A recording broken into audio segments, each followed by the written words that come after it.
think you used to get your breakfast there, didn't I you? know, yeah, you used to get food there and that. It was great. You'd play all night and then, or you'd be there all night after you'd done your set, and but you'd stay to watch the other bands, and didn't go home. End up having breakfast and then go home, and sleep all Sunday. I think one of the great things at that particular time was no alcohol. So I think a lot of the energy was quite pure and very vibrant, so it was very exciting times.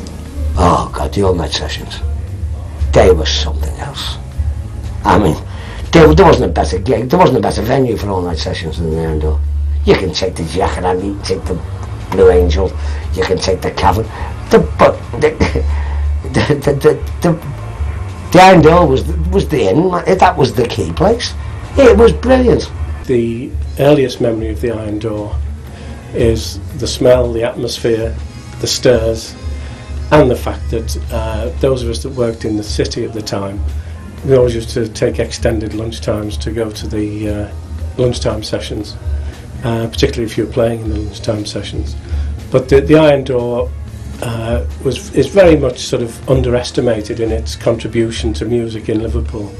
In spite of that sort of being early 60s or so, around 1960, I suppose it was, rock and roll was still vibrant and new, and it was so many groups coming onto the scene that you could chop and change groups on a daily basis if you wanted, Rock bands were growing on trees in those days, and it was just great to be part of it.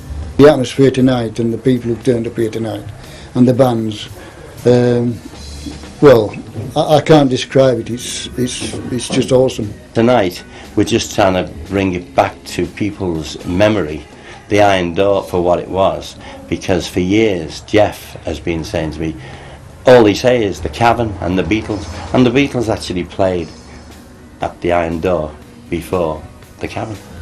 Making our first appearance at the Iron Door, I mean, it was just teeming with people, fantastic screams, and we were almost pop stars before we made records, really. So I think that feeling that the fans at the Iron Door gave us, they built us into something. We felt as though maybe we were going to make the big time, even though we hadn't. But that was because of something that was the Iron Door. The Iron Door held a magical thing, I think. More so for us, more so than the Cavern. The Iron Door had that magical feeling. And I think, it is associated with the Searchers in a big, big way. I really was a rock and roll fan, masquerading as a promoter. I just love rock and roll that much, And that began, coincidentally, the same night that Paul met John, was when I first started in the Attic Club. We called it the Attic Club as opposed to the Cavern, That was in a little place in Walton Road, a little garage. I remember putting the records on in the interval, and I was that made up to see the kids dancing to what I was doing. That was it. The Cavern was only doing jazz, I've been promoting rock and roll for 5 years. The Casanova Club, then I met Jeff Hogarth and said, alright Jeff, we put some shows on. I promoted him at the Iron Door.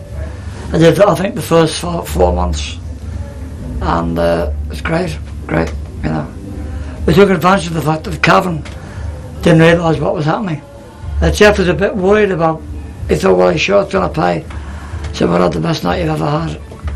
And I remember Jeff, he never stopped, he never sold so many hot dogs. He worked hard all night, Jeff, it was good. And we became pals then. And we've stayed that way over all these years, One memory that made me smile was we had that many people, and the Beatles had a different American amplifier. It was wired differently, and the condensation's coming down the walls, and they had to stand on amplifier covers because they could have got electrocuted. And when you think how close that was, and it was dangerous, but they enjoyed it. I still remember that. Paul said, we can get electrocuted here. I said, you're getting paid, get on with it. Tonight, meeting all the old faces that I've worked with, I mean, I'm planning, I don't know how to do it, to be honest with you. I've got contracts for every one of these bands, over 200 contracts of various artists who actually worked through our books. And I don't know whether to go around presenting their contracts to them in a frame, or having a big night like this you've had tonight and doing it and presenting them to them, because I think they'd be proud to hold them, because they're signed by Brian Epstein and myself for very little money, as it went in those days. But in those days, I suppose it was big money. I mean, 30 quid or whatever, sometimes £9 expenses only, but in those days I suppose it was suitable, you know. But that's what we work for, and that's what they got. But the Iron Door stands out as being one of the very best, you know. It played its part in the evolution of the Mersey sound, there's no doubt about it, you know. And the groups that are on here tonight, like Lee Curtis and Jeff Nugent's Undertakers, King Size Taylor, I mean, these people I saw the first time around. I mean, I'm coming on 57 now, and it's just like stepping back 40 years. It really is nostalgic, and it's a little bit upsetting, but nice, in a nice way. In a nice way. The Iron Door is very much sort of underestimated in its contribution to music in Liverpool. It's just like the old days, just exactly like it used to be. All these bands here that you've seen tonight, they're all Iron Door bands. These are the bands that they all used to go and watch. It's been special because there's not many of us left, and I haven't heard it from Jeff in 20, 25, 30 years. And it was nice when I was approached to do the show for tonight for Jeff Hogarth. I thought, yeah, we'll do it, and that's it. It's fantastic to see them all tonight. They've hardly changed, you know. It's amazing. It's always great to come back to Liverpool and see a lot of different faces. Yeah. And I think it's been nostalgic for everybody. And in fact, one of the notes actually says we were the very first English group to record Sherry by the Four Seasons, and the note I've got is from the woman to say I still never gave it her back. And that was in 1962 or something like that, you know.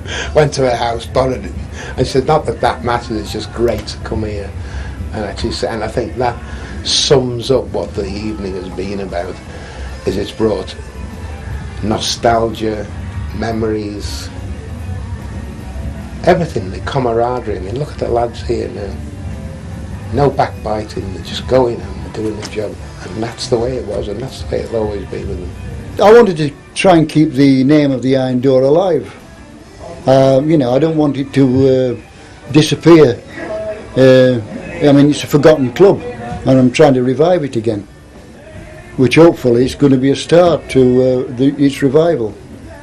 You've seen how many people have been here tonight, so you know, it might be a good start. So the Iron Door for me obviously has a place in my heart.